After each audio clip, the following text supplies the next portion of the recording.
Okay, so I just learnt this off one of my old Scout Masters, and I thought I'd share it with you. And this is an emergency survivalist whistle that you can use to attract attention to yourself.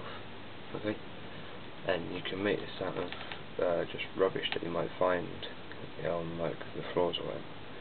So this has been made using an aluminium can, and this is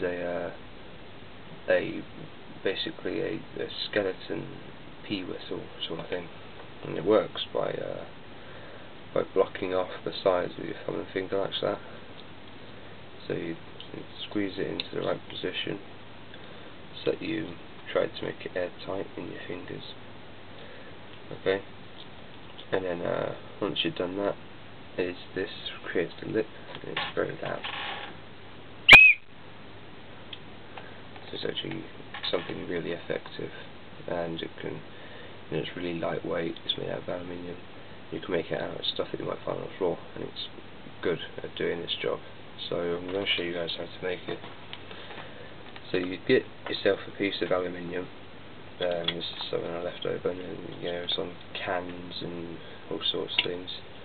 And you want to cut out two pieces basically, on about just under a generous inch wide strip.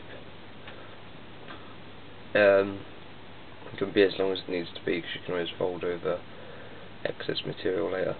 And then you want about half of that strip again, same sort of width, just half the length. And then what you want to do is take this longer piece and this piece, and you want to just place it on there to create like a cross, okay? And then you fold these tabs over, see, like I'm doing here. Then what you do is fold this top tab over like that. That creates the lip of the whistle. Then you want to fold this piece at a 90 degree, or more or less a 90 degree anyway. Okay, so now you've created the lip of the whistle, the mouth, and then the rest of it, I'm going to just slowly and gently curve and bend it. It's not so much about folding, the bending, you get a better sound out of it. The air travels much more smoothly. Okay, so just sort of wrap it in your finger and make it rather circular. Spin it up a little bit, and then when I said earlier, you can change the length of it. As this is obviously too much, that's a bit of a big, and my fingers aren't that big. You can make this whatever size your fingers are, it's all about tweaking that. But in this case, I'll just fold over a bit of excess, like that. Make it the right sort of size for me personally to use.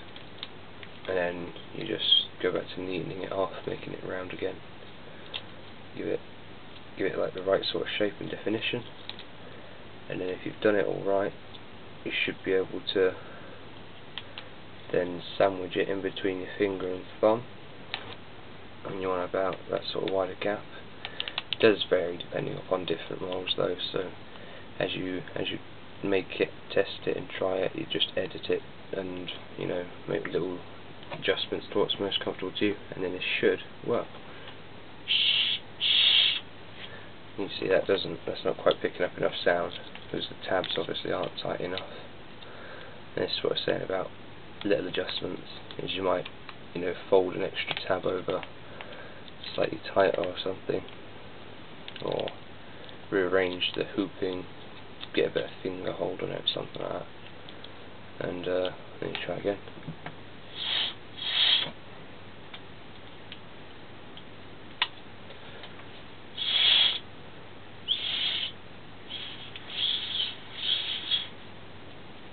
It's almost doing it, it's just not quite fully there yet.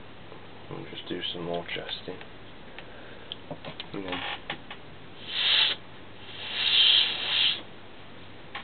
just try it different. Just try some. It's just about trying out, so you want to bend it and shape it differently as much as you can, so as to try and get the best sound out of it. You see, it makes the same noise. It's just about changing and editing it as you go along. So you want to squeeze the side here to open the lip up a bit more, or just change the size of the hole here, or how you hold it. And when you're blowing it, to test it, just wiggle this up and down inside your mouth so you can get the right angle of airflow.